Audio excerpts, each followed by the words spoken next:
Well, hi guys, it's Donna here from Homesteading New Zealand with the Blind Knitter. I hope you're all well and it's been a lovely weekend or a weekday for you. I've had an awesome weekend. It's Sunday afternoon here.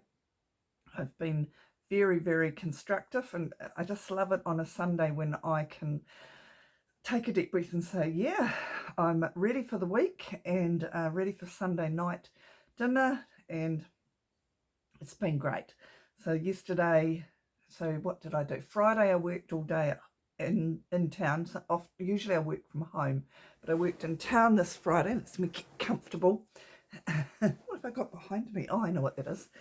I haven't been in here for ages. It's been a little while since I've done a podcast from in here. This is my sewing and craft room, and I'm just about to start. I'm going to do about an hour's worth of sewing and mending. I've got a pile of mending there and some buttons to sew on. So that's my mission, my next mission after doing this.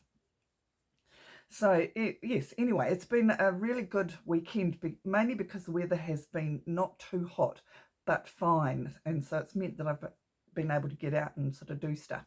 So this morning I planted tomatoes in my garden and shifted a few bits and pieces around, moved some compost into a new garden that I'm setting up, and yeah, all sorts, but just potted really.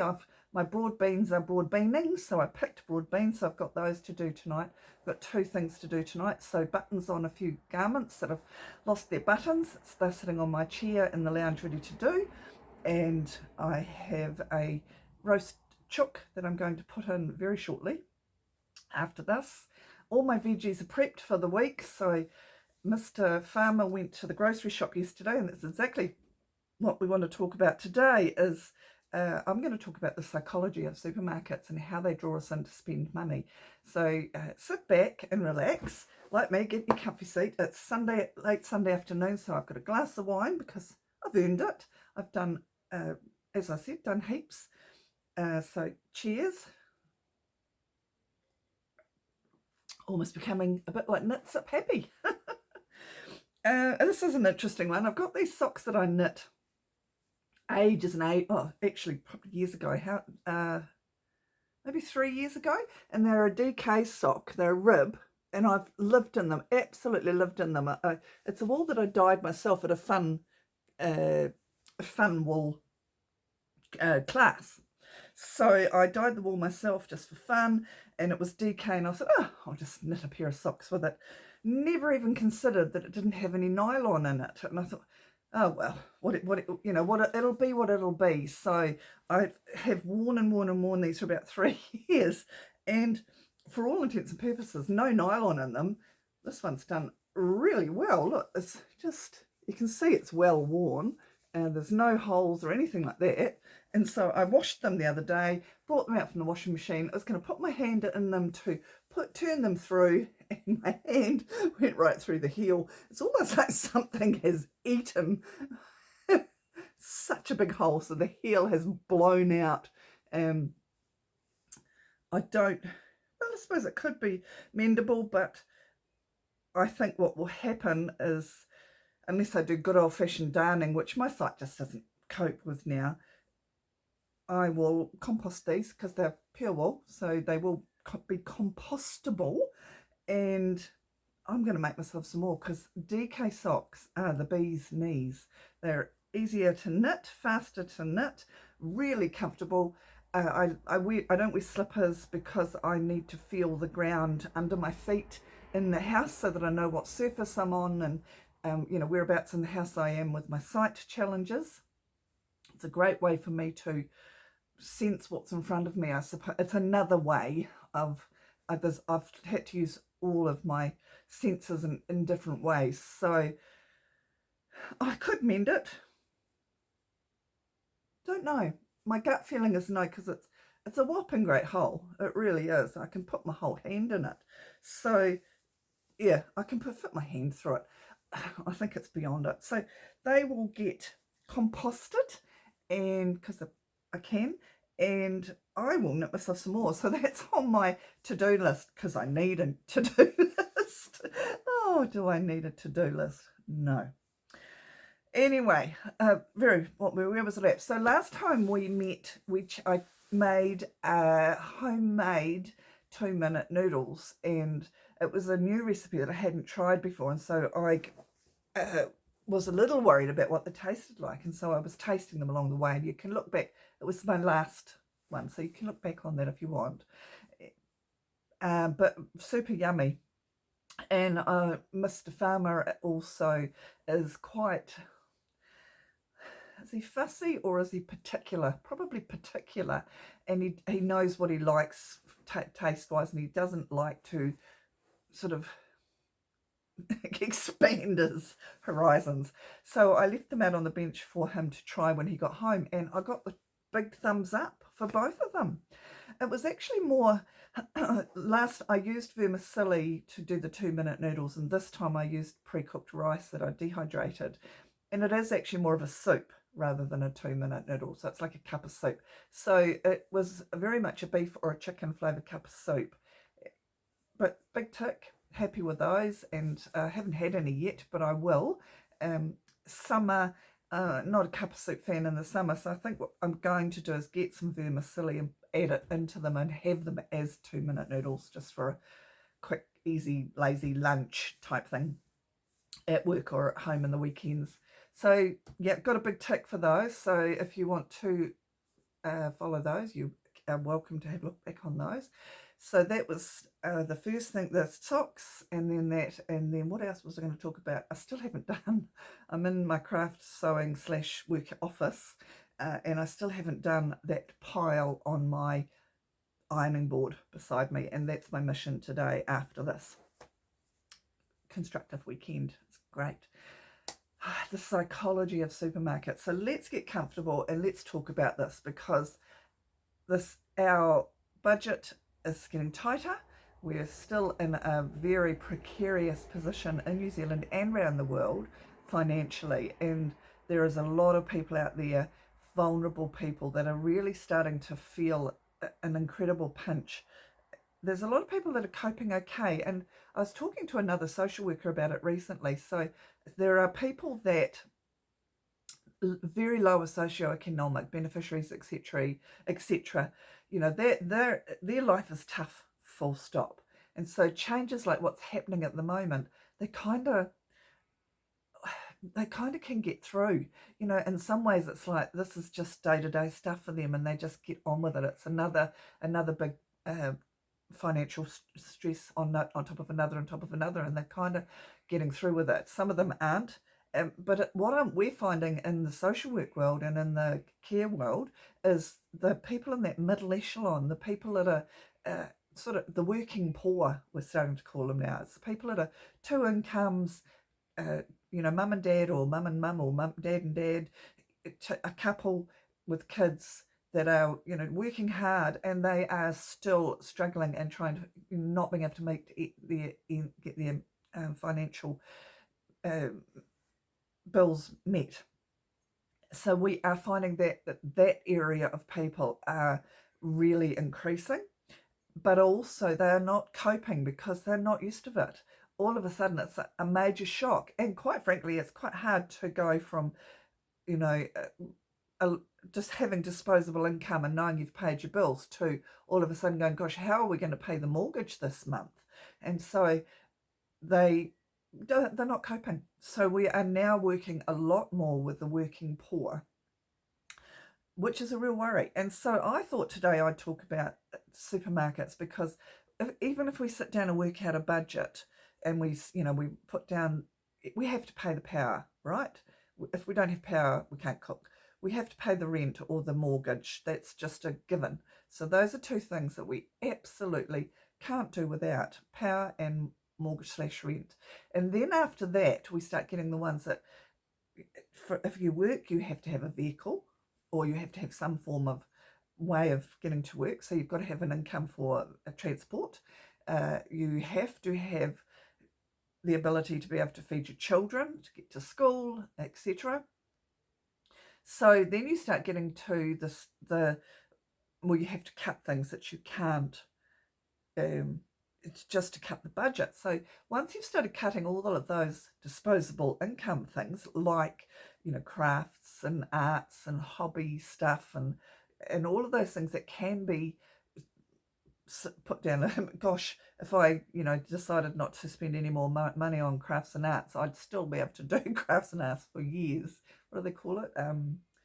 Is it stable, stash, before, I can't remember how it goes, something to before life ends. It's too big. It's that big that it'll carry on after my life ends, and yes, I can relate to that.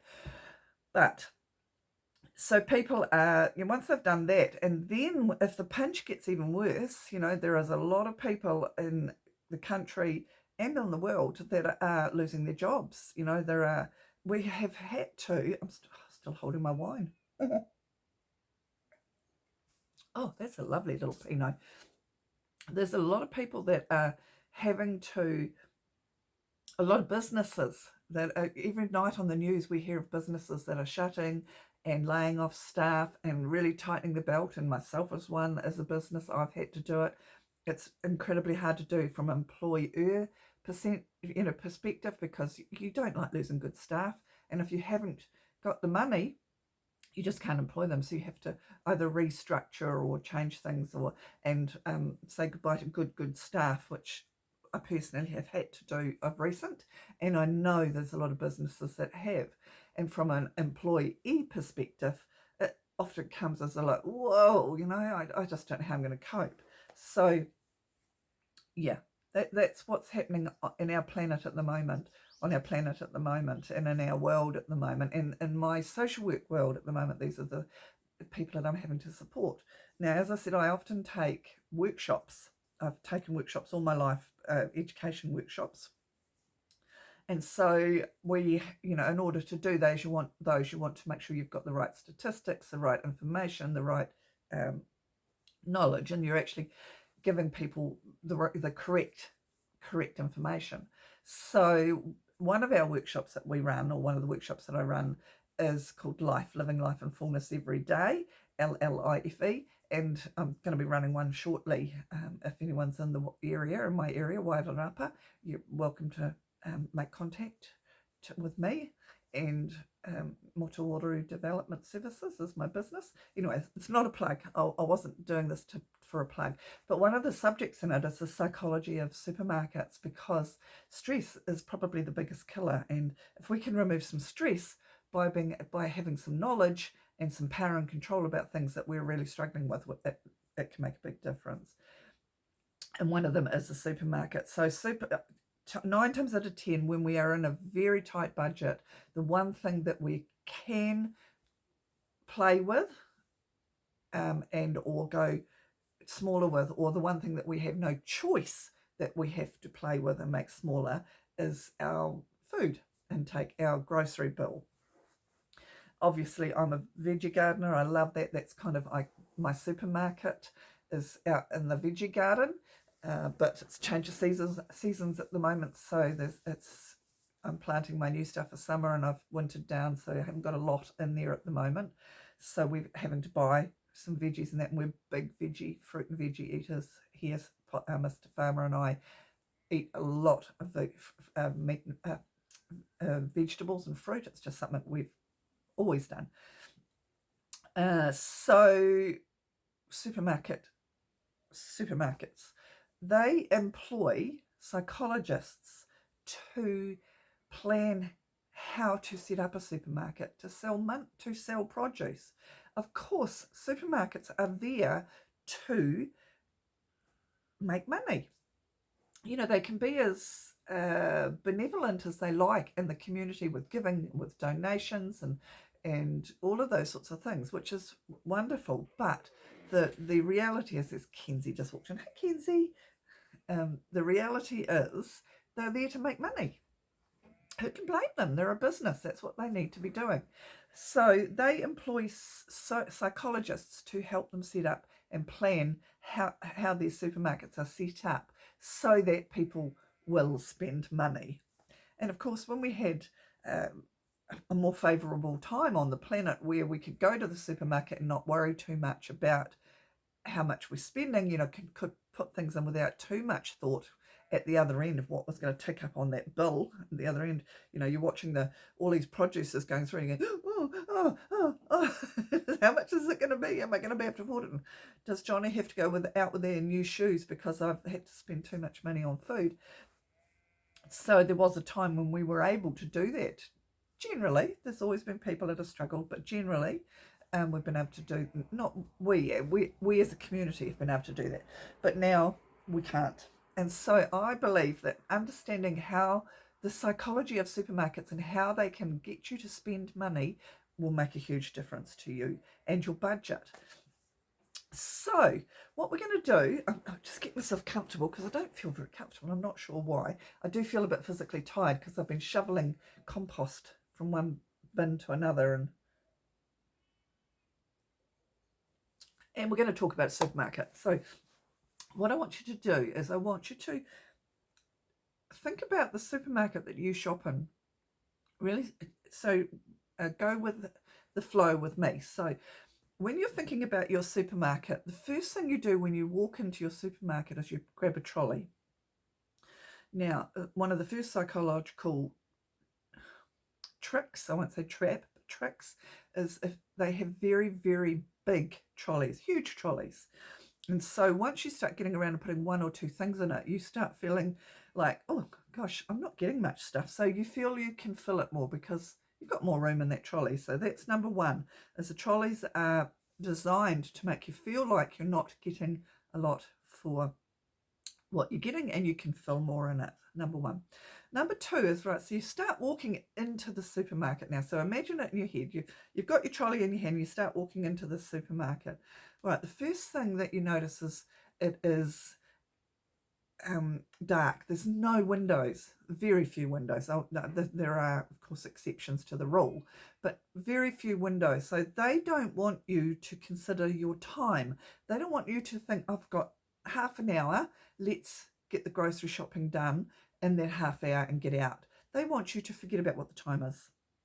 So there are no clocks, no windows, no way of telling you what is going on outside and whether it's starting to get darker or starting to get lighter and it's time for you to start speeding up to get out. They don't want that. They want you to not think about time at all.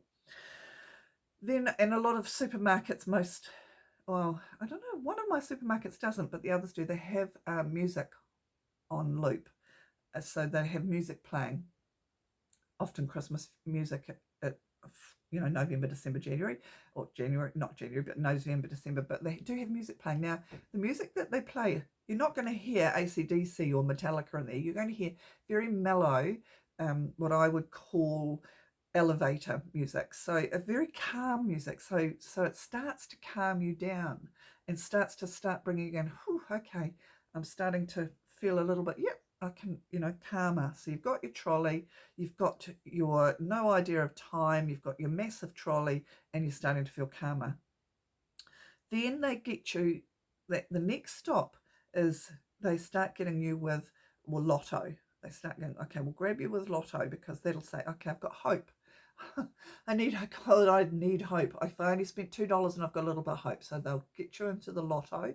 Some have it at the end, which is really good. But a lot have it at the beginning, so in the foyer as you walk in. So it's like they get the trolley, so you trolley, and then you start going, oh, I need some hope, so I'm going to get a lotto ticket. People know, the psychologists know, if you have it at the end, you're less likely to buy one because it's at the end and you've spent that money and you're shocked. However, there's another thing that often you've spent that money and you're shocked, and so you just like a possum-eyed just walk and go and you buy one automatically without thought. So the theory with both ends works.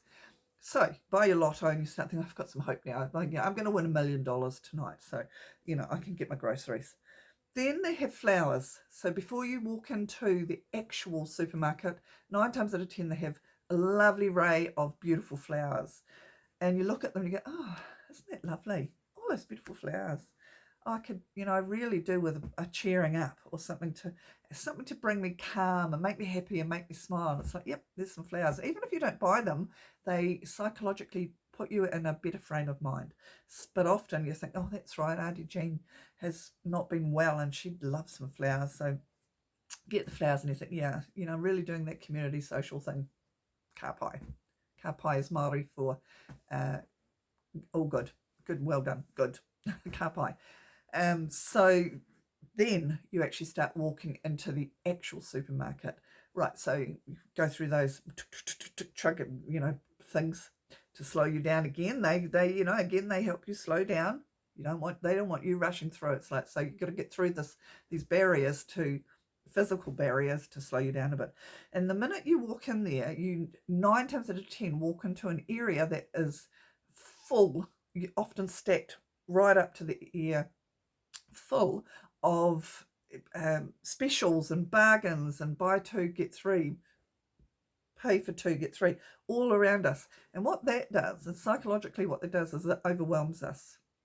So immediately we've got all of this massive stuff. So it's like we started out feeling good and slow, and we don't know what the time is and how much we're going to get, and then all of a sudden we start feeling overwhelmed. It's like, whoa, overwhelmed with, oh my gosh, chippies. Wouldn't that be lovely to have some chippies? And they're only $1.50, and I can buy 3 packets. So, they get you there. And so you start feeling overwhelmed. So you're walking in, you're calm, you have no idea of time, and you start feeling overwhelmed. And then the next thing that you come across is fruit and veg. So fruit and veg, 9 times out of 10, is right exactly where I'm saying we come from. And what happens there is you start buying your vegetables for the week. It's like, oh yes, that's right, I needed some bananas and I need some oranges, and yes, I need a lettuce. And you start feeling good. You start thinking, oh, this is good. I'm getting all I'm so healthy. Damn, I'm healthy. This is really good. And vegetables, although expensive, are still a cheaper item. And so, Mr. Farmer went shopping this weekend, got the groceries, and he came back and it was $2.60 something for 1 capsicum. It's like, oh my gosh, and to me, they're almost a necessity for salads. But so $2.60 is still a small amount of money, and you're getting your good stuff, and you're still thinking, it was just $2, and so you're getting all these vegetables.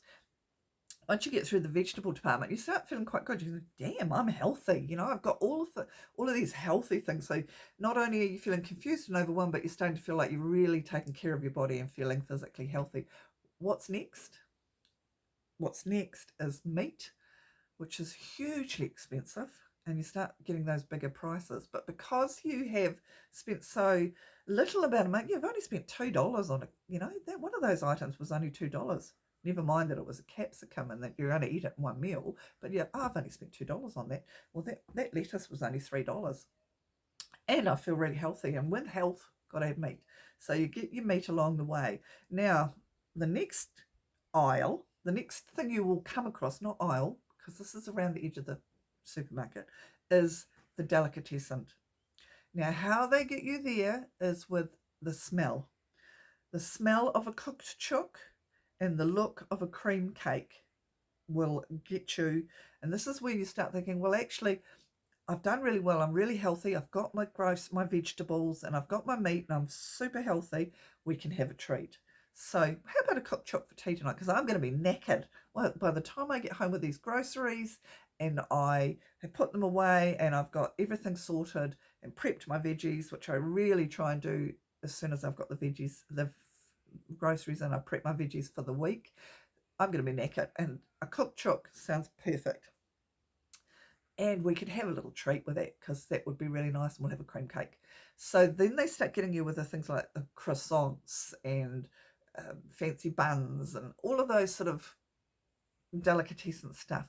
Even delis now even have things like curries made up, so you can buy your own curry or stuffed potato, or there's no harm in those at all. But if you realise that psychologically they've actually deliberately aimed you to get to that and spend that money.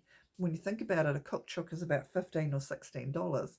We bought an uncooked chook yesterday, Mr. Farmer did, and it was $8.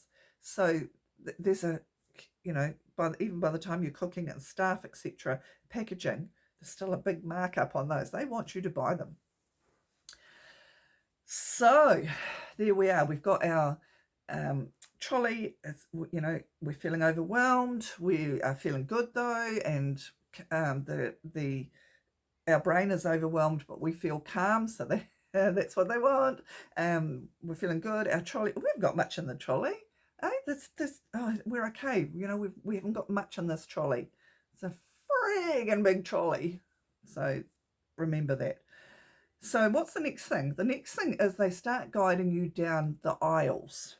So they have, on the ends of each of the aisles, they have massive sales. And now those sales sound wonderful. It's like pay for 2, get 3, or 50% off, or so massive sales. And you think, wow, so you turn in, wow, there's some good sales in there. So you turn into those aisles, which is exactly what they want. They want you to slow down and go through these aisles like this.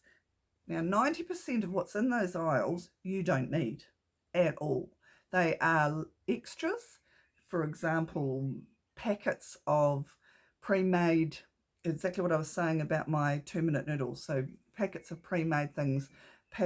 Yes, there's things that are very useful, like plain biscuits for kids' school lunches, or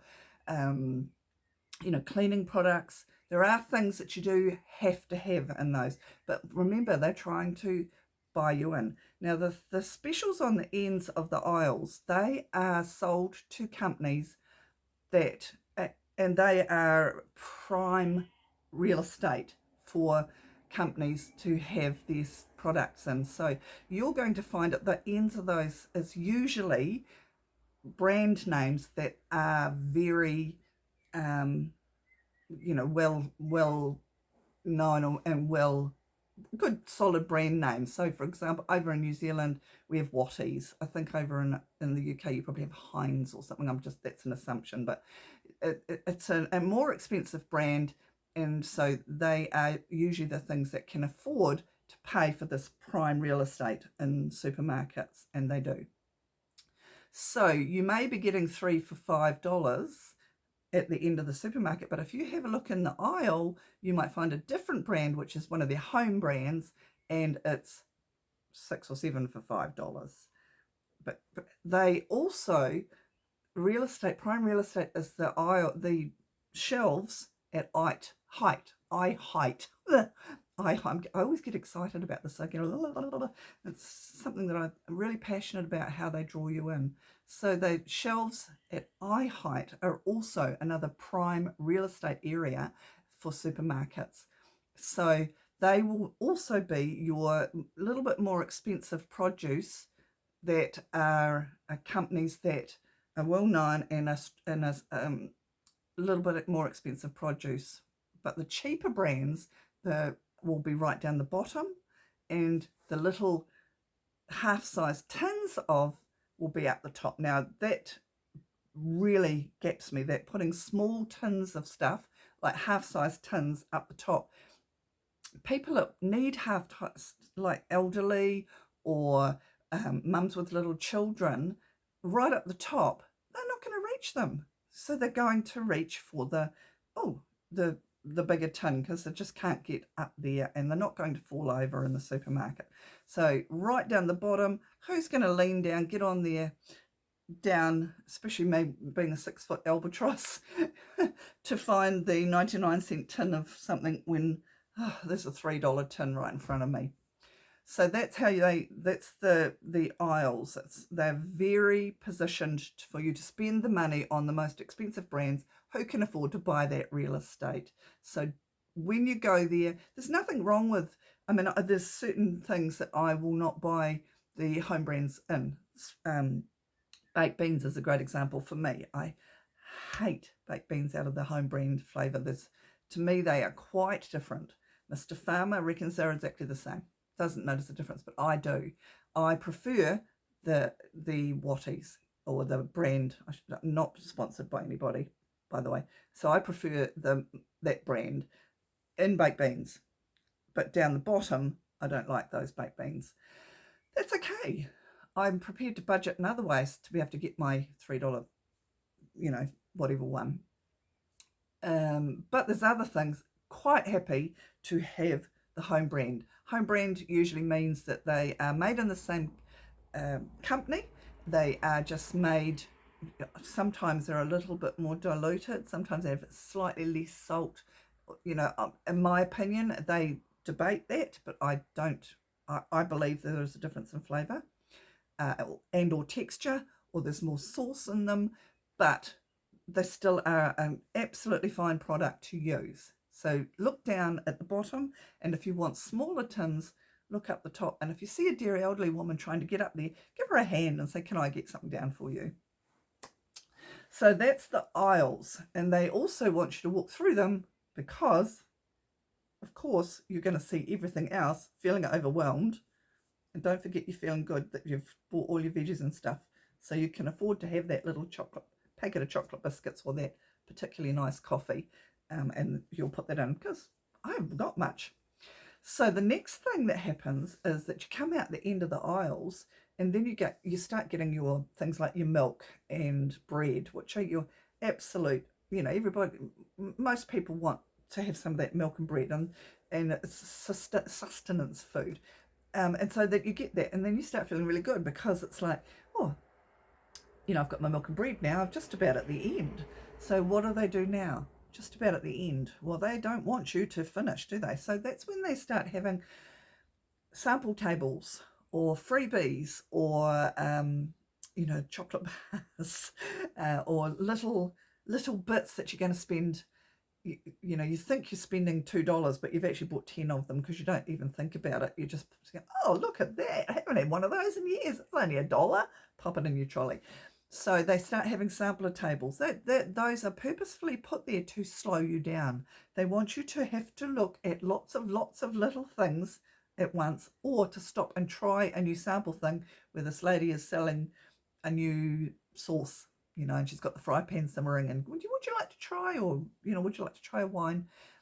So that's the next thing they do. So they start trying to slow you down again because you're actually starting to get to the end of it, and you start thinking, actually, I need to go. Well, they don't want that.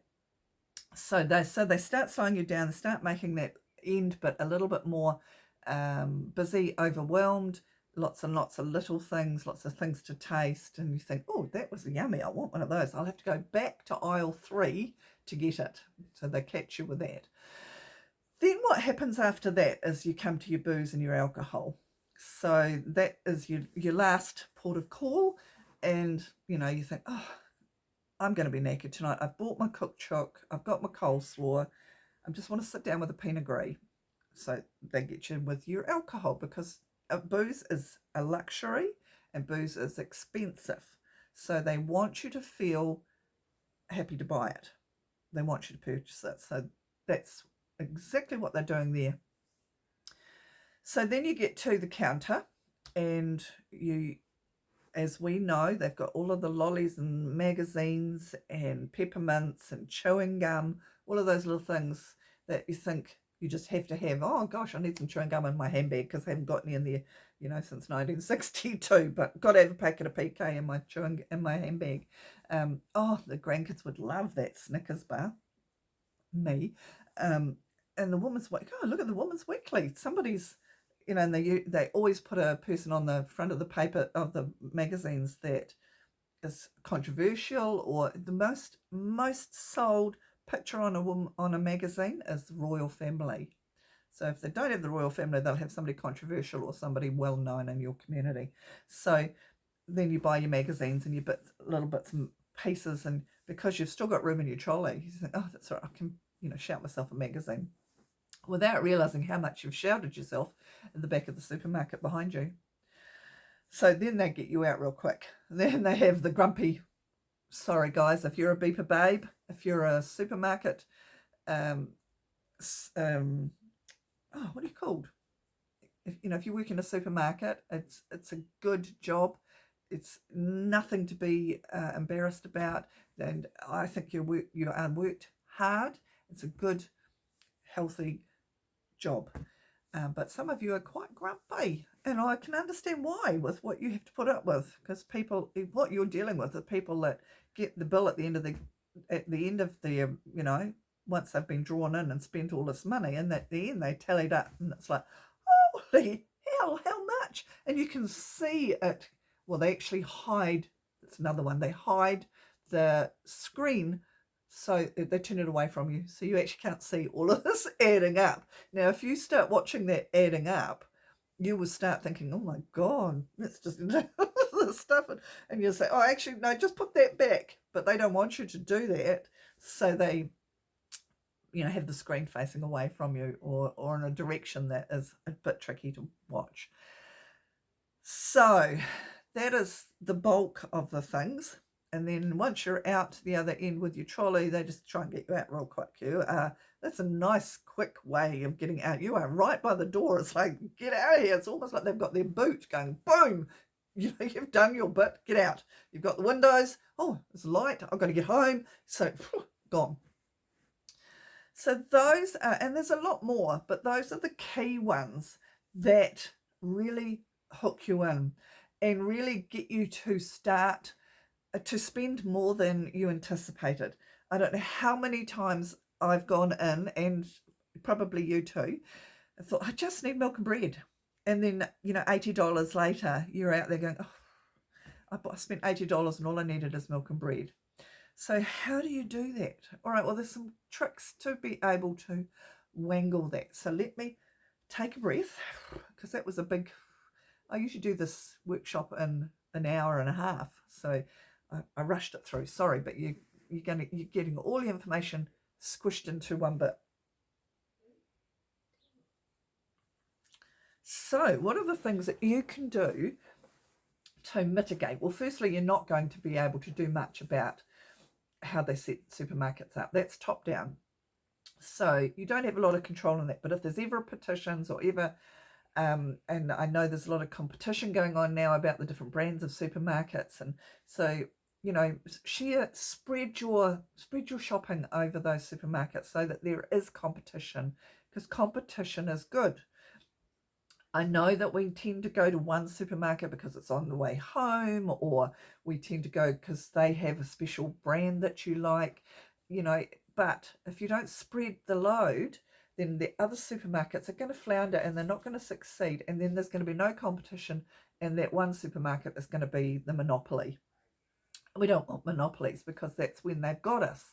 So first thing, spread the load, and do try and shop across the board and share. Look for specials. Look in your flyers that come through the mailbox, because there's plenty of those, especially this time of year, post-Christmas, pre-Christmas. There's plenty of them. So the other things are, never go hungry. So as I said with the delicatessen, with the smell of cooked chooks, that just makes you salivate, and you just need and want that food. So if you're hungry, you are less likely to salivate and want that food. It's a bit of Pavlov, if any of you know Pavlov, theorist who did, he had a dog, and he would feed the dog and ring a bell at the same time, and then eventually he would feed the dog occasionally and ring the bell, and then he would stop feeding the dog but ring the bell, and eventually that dog would salivate at the ring of the bell. That's how they use those sort of theories to their advantage. So that smell is one of those, it's ringing your bell, it's making you salivate. So don't be hungry. Don't go hungry, because you are much, much more likely to spend more money if you're hungry. That's number one. Number two is, do not write a shopping list. So have a shopping list on you that has everything written down. Now, this does keep you in a much, much tighter shopping mode. So if you know exactly what you need, you are more likely to go direct to that. So at the end of an aisle, you're going to look at your shopping list and say, oh, that's right, I need such and such in that aisle, and you'll go straight to that and pick it up, rather than not looking at a shopping list and looking at everything on the rows and thinking, gosh, I haven't tried those for years, and oh, mum used to buy those, and I don't know. So have a shopping list. So that's number two. So we have a little pad on a magnet that sits on the side of our fridge, and every time we run out of something, we just have a biro on top of the fridge, because if you can't find a pen, you're going to go, I can't be bothered writing it on there. So have the biro, have the pad, routine, just write what you need on the shopping list. So take a shopping list is a really good way of helping you remain focused. It's also another tip if you've got little children. If you have a shopping list, you can go, if they can read, you can say, what's the next thing on the list? And they'll say, and you say, can you go and find it for me? And so that keeps the kids amused, so that they will say, I wonder where the pasta is. Can you go and find me some macaroni elbow pasta? Send them on the way. Even littlies, you can say, okay, let's go and find tomatoes, or something, so that they're heading in the direction you want them to go. So that's another tip. Key tip: don't shop with your children. So that those two counterbalance each other. But if you can do it without children, it's a whole lot better. Children will look at things and point at things and want things and have a tantrum because they're tired, because they've been at preschool all day and they just want to be home and having dinner, and they've been dragged around a supermarket. So they are a challenge. So if you can shop without your children, do it. Number 4 is to get to understand the psychology of supermarkets. Get to understand that the reason that they've put them there is so that you can spend money. They want to make money. That's their job. So, and to tell yourself that the minute you start walking in there saying, the reason that those are placed there is so that I will make money. If I don't need it, do I need it? Is it a treat? And yes, we can all have treats. There's nothing wrong with that if you can afford it. Is it a treat that I can afford and I'm happy to buy? Or is it something that is just going, oh, yum, and you become like Homer Simpson and just put it in? So understanding the psychology of the supermarket is a really good one. Have a budget. Know how much you need to spend. So if you have $200 for groceries, then try and stick to that amount. When I was many years ago a single mum and on a benefit, and things were really quite tough, although they were not near as tough. I'm saying things were tough then in the late 80s. They, we felt they were tough, but now things are a lot different and they're a different sort of tough. But I used to imagine, in my head I could work out everything costs $3. Probably now you're going to have to say $4 or $5. Everything in that trolley trot costs $3 per item, so that they equal out to each other. So if I get 10 items, that's $30. So I always had it in my head, I need to get about 10 or 12 items so that I'm going to spend my $30. As I say, now you're probably going to spend $4 or $5. So if you think in your head, every item I put in there is going to be $5, it balances out. If I put 10 items in there, that's $50. Instead of looking at the size of the trolley and thinking, I've still got plenty of room in my trolley, I can get more. So I found that a really useful thing, and I did that for many, many, many years. Still in my head in some ways do it. In my time of life, I probably, am in a different time of life where things are a little bit easier, but I am also, as you know, I'm a greenie. I have a massive pantry and I buy bulk, and I have my garden, my veggie garden. So if one thing goes, if I run out of one thing in the pantry, I buy it again to put in, even if I don't need it for that week. And I've worked really hard to do that. One of the ways I've done it is many years ago, my friends and I would all put in to buy bulk. If there was, I don't know, a big bag of rice on special at Binnin or somewhere, we would all put in and buy the one bag of rice and divide it up. So that's how I started to buy my bulk things. It's not an easy thing to do, but it is very helpful. I live rurally as well, and we don't have supermarkets on the corner of our out here. So if you run out of things, it's a real nuisance. You've got an hour, at least an hour and a half to whip into the supermarket. You can't just whip in anyway. It's an hour and a half to go into the supermarket, buy what you've run out of to get back. You don't want to do that. So that's a different way of living, and I've had to live that way. If you're in town, there's two ways of doing it. You can either do it that way, or you can do kind of like what those companies that sell those pre-boxed meals do, and you just buy exactly what you need for that week. There is a podcast that I thoroughly enjoy called Reset Sundays, and I've forgotten her name, but there's a husband and wife, and they've got 3 kids, so they both work full time, and she buys just exactly what she needs for that week, and she'll use that, and the fridge will be empty on the Saturday for the new shop on the Sunday to buy exactly what that week's. I personally think that's an expensive way to shop, but if you're doing it every week and it's a routine, and you get to that stage where it becomes routine, then it can be another way of shopping that if you have a set amount to spend, you're going to spend that amount because you're buying exactly what you need. So those are my biggest tips. Don't go hungry. Take a list. Have a budget in your head.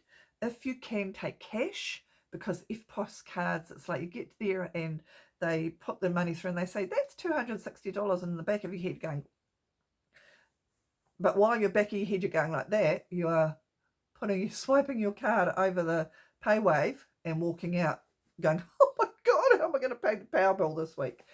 So if you've got cash, that's a great way of stopping you. Many years ago, I had a girlfriend who she had some financial woes, and she was doing it tough. And one of the things that she did that kind of blew me away, and the kids learnt so much from it. She had 2 children, and she went shopping, and they kept saying, oh, should we buy some of this? Or how about we get some of that? Or they were young teenagers, so that 11, 12-year-old age. And so each time not every time they set up, but a little way through, there was about 4 or 5 items that she actually brought that she knew in her head she could afford at that time, but it was a luxury.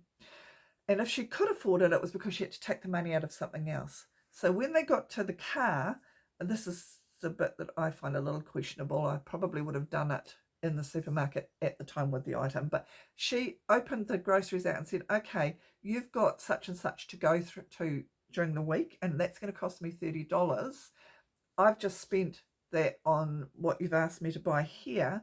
How are we going to go to that $30? And so they had to work out how to find that money in some way to do that. They must have had a way of doing that, and I'm not sure if it sits okay with me. It's a great way for them to learn. So you can sort of say, this has made it difficult to do that. For me, it would be more around on the Johnny on the spot stuff. So can we have some of this? And you say, well, let's have a look. That's $6, and this is is this a need or is this a want? That's another good tip. Is this something we need or is this something we just want? And if it's a want, do we have the money for that $6? And what have you got during the week that you're going to need money for that this could be taking a budget out of? So, pardon me. So that's probably another way I would have done it. Anyway, everybody does it a different way. And that was a fiscal lesson for those young ones. If you've got kids growing up, for them to have an understanding of how long things last. And I remember when I would buy not treat stuff, but the stuff for kids' school lunches, like muesli bars, and I used to buy big packets of chippies and put them into smaller packets so that they would, it was cheaper to buy one big pack and make them up into 10 than it was to buy those packets that have 10 pre-packed. And plus, I don't like the plastic. A little plastic bag we can rewash or reuse for just that specific thing. But so I used to buy a big pack and divide it up into 10. And believe me, I'm not perfect by any means at all. I'm still an average Joe Bloggs that gets caught out and ends up walking out of the supermarket with $80 worth instead of just the milk. Oh, that brings me back to, if you only want milk and bread, or if you only want the basics, if you sit and think about your supermarket right now in your head, if you think about the outside aisles, not the inside aisles that go round and round and round, but the outside against the walls of the supermarket, they have your basics. So if you've got your fruit and your veg, and then you've got your meat, then you've got your deli, which is going to buy you. But then after that, if you don't go down those aisles, then you've got your absolute basics. So you've got your bread, your milk, your what else have they got there? You know, home baked stuff for your lunch boxes. So all of your absolute basics that you're gonna need, eggs, are around the edge of the supermarket. So try not to go down those aisles unless you absolutely have to, and that's the being focused about. I need a tin of baked beans because this weekend I'm gonna need chili beans. I'm gonna make chili, and then go straight to the chili beans, pick up the chili beans, and get out of that aisle. Yes, so just go around the edge. If you just want milk, just go around the edge. And you can also go to the checkouts that don't have the little treaty bits to draw you in as well. So find one of those checkouts, or go through the self-serve yourself. So it's a lot to get out in a short video, but I do hope that's helpful. We are going through some tough times, but even if you're not going through tough times, even if life is pretty good for you, or you are doing okay, even if you're at that stage, sometimes there's things that you want, that you really would like to buy and want to put some money away for. So where can I save money? Well, the supermarket is an area I can save money on as well. Mr. Farmer, as I said, he did the grocery shopping yesterday. $2.60 for a capsicum. One capsicum. So you think about, it was $6 for a bag of spinach. And we eat a lot of fruit and veg. We're a big fruit and veg eaters, as I've said. So, that can become an expensive meal on things that you can grow in your garden. So even if you don't have a garden, go halves with somebody else and buy a pottle of silver beet, and put 3 plants of silver beet in your garden, and just by the side of the house, and 3 plants and silver beet in there's a green. Just plant things in between your garden bits at the back door. A tomato plant, a cherry tomato plant, so that you've got cherry tomatoes that the kids can eat. They produce like maniacs. So there are things you can do where you don't have to have this massive big garden that can get expensive. You can buy lettuce plants that are ones that you pull it off and they keep regrowing. And again, go halves with mates. If it's $6 for a pottle, and there's 6 plants in there, say to a mate, you got $3 and go half pottle each. Just start small. Just start with something small, and then do things like your homemade bread and your 2-minute noodles and things, and they will make a huge difference. Another thing that, as I said, we try and run our courses with research, backed up research and real research, but also just real stuff. So we decided to price out 2 lunch boxes. So one lunch box had a homemade yogurt, a pottle in it, a reusable pottle, a luncheon sandwich, a little piece of cheese, a muesli bar, and a piece of fruit, an apple or an orange. That was one lunchbox. The other lunchbox had a packet of pre-packet cookies, a chocolate yogurt and a chocolate coated muesli bar, a packet of raisins. Those little mini raisins are wonderful little treats, but they are a treat because there's something like 16 teaspoons of sugar in a little mini packet of raisins. So, you think you're giving your kids good stuff, but don't give it to them every week. Anyway, so we had packaged food without concern of, and we didn't have a sandwich, but we had a few years ago now, so I've actually forgotten, to be honest, but you get the idea. This was pre-packaged stuff. This was, buying a couple of dollars a lunch and a loaf of white bread, a bag of apples, a packet of muesli bars, and some homemade yogurt that we put in our own little pottle.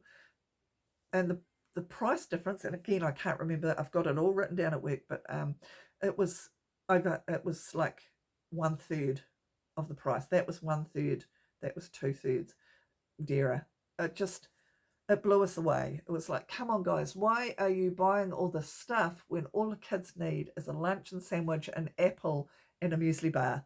They don't need all of this stuff. They just don't need it. It's wasted. It gets thrown in the rubbish.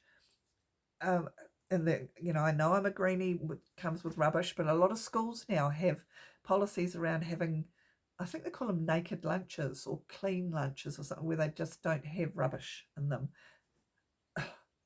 Well done. Anyway, I'm not here to nag. All I wanted to do was give you some ideas on supermarkets, so that when you were in the supermarket, they weren't going to